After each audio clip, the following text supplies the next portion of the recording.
আসসালামু আলাইকুম রহমতুল্লাহ। সম্মানিত ভিউয়ার্স, সকলকে জানাই আন্তরিক সালাম ও শুভেচ্ছা।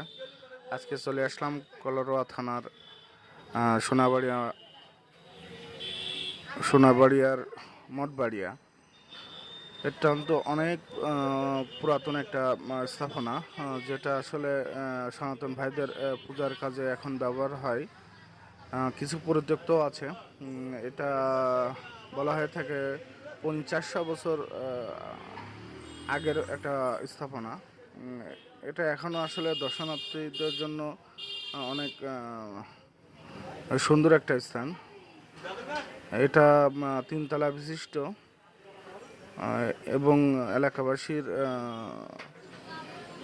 মাঝে একটা কথা প্রচলন আছে যে এটার মাটির নিচেও নাকি ২-৩ তলা আছে, যেটা আসলে প্রমাণ করা আমাদের পক্ষে সম্ভব না।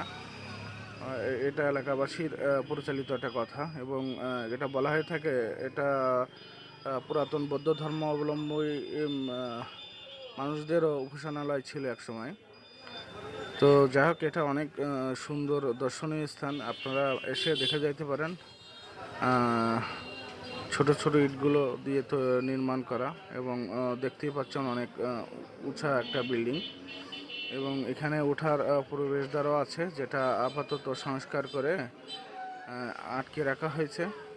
তো আশা করি আপনারা ঘুরতে আসলে এখানে অবশ্যই আপনাদের প্রবেশের জন্য অনুমোদন দেওয়া হবে। এখানে কোনো টিকিট লাগে না। বেশিরভাগ এখানে আপনার ছেলেমেয়েরা আসে ঘুরতে। খুবই একটা নিরিবিলি একটা জায়গা। সকলকে ধন্যবাদ।